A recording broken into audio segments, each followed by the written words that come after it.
The Nissan Pathfinder is all new for 2013. The Pathfinder is one of the original SUVs hitting the market in 1986. According to the folks at Nissan, the Pathfinder was created for people who wanted more functionality than they could get with a regular pickup truck. Richard Miller of Nissan says the 2013 Pathfinder is next gen. Because each year that we've gone with a Pathfinder, we've improved upon it, and we've added features and performances to the vehicle that the customers are really looking for. And so with that, it's kind of the next evolution. We're calling it the next generation of Pathfinder. Even though the 2013 Pathfinder is larger than the outgoing model, it's a stunning 500 pounds lighter. That is a lot of weight. And each engineer that worked on this vehicle was asked to improve fuel economy in their function. And that's the only way that we can get to the 500-pound mark. It's not an easy task, and it takes everybody on the team. It takes the stylist, the engineer. Every engineer on the program was asked to improve fuel economy in their areas. While the Pathfinder is available with four-wheel drive, it's much more likely to be taking the kids to soccer practice rather than taking on any major off-road adventures. To wit, Nissan is particularly proud of the way they've integrated a system for car seats in the second row. Have a patent-pending seat in the second row that allows the child seat to be fully installed, but also slide forward to gain access to the third row. This is the first time that function has been done in the segment. Where it's important is that customers install the child seat, and it's not always easy to install child seats, even with the latch and tether system. But once it's installed correctly, they don't have to take it out again. They can just move the seat forward when they want to get in and out of the third row. They don't have to worry about, did I get it in tight enough? Did I hook it up correct? It's done once right, and you can leave it in there. Can you leave the kid in the seat when you're moving it? Absolutely not.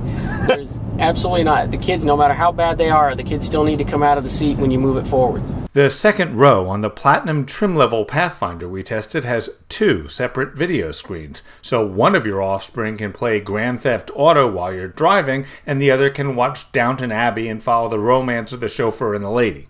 In the driver's seat, the cockpit is really well laid out. The intuitive controls are a nice mix between buttons, dials, and a touchscreen. The Pathfinder also has just the right number of controls on the steering wheel to be convenient, but not so many that I felt like I was turning the entire dashboard. The controls for the heated and cooled seats were blissfully low-tech, meaning there was actually a dial. Yes, a dial I could use to turn it up or down. There was no touchscreen interface or any other thing to make your life easier that actually makes it harder to control for the heating and cooling system for the seats. Kudos to the human-machine interface team at Nissan, or whatever the ergonomics researchers are called at Nissan. There were no controls in the Pathfinder that made me wonder, how do they expect people to use this in a moving car? Nissan also has an around-view monitor system that's one of the first in this price range. The system takes a little getting used to, but especially with a large and high vehicle like the Pathfinder, it's actually nice to figure out which neighbor was about to lose part of their garden as I tried to back out of my driveway. It was also a great convenience for parallel parking, and of course for the reason that backup cameras were invented: safety. You're much less likely to back over a small child or dog if you can see them. For a company that's given us such great vision, I'm not sure why they neglected to offer a blind spot monitor on the 2013 Pathfinder. Blind spot monitors will probably be standard on all cars, along with backup cameras in the very near future. The 3.5-liter V6 generates 260 horsepower and 240 pound-feet of torque.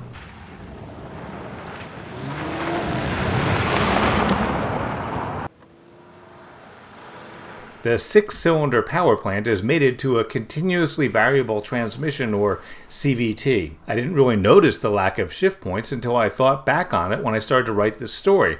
So either Nissan CVTs have gotten better, or I've just stopped noticing them. In all, it was a very smooth and compliant ride without wallowing in turns or feeling tippy in corners. The 2013 Pathfinder will get you from 0 to 60 in 8 seconds, according to Edmunds.com. The Pathfinder can also tow up to 5,000 pounds. The 7-passenger Pathfinder gets 19 miles per gallon in the city and 25 on the highway. Nissan says that makes them class leaders in fuel economy for this size of SUV. Remote start, keyless entry, and push-button ignition are also among the features of the Pathfinder we tested. The Easy Fill Tire Alert is a great safety and economy feature, especially in an SUV which has a higher center of gravity than a passenger car. The Pathfinder actually tells you when you put enough air into the tires. The base price for the 2013 Pathfinder Platinum, which is their top trim level with four-wheel drive, was about $41,000. Options on our test car included 3 zones of entertainment and an enormous set of sunroofs. The total price as tested for the 2013 Nissan Pathfinder Platinum Edition, including destination, was $44,395. I'm Grant Winter reporting for Real World Test Drive.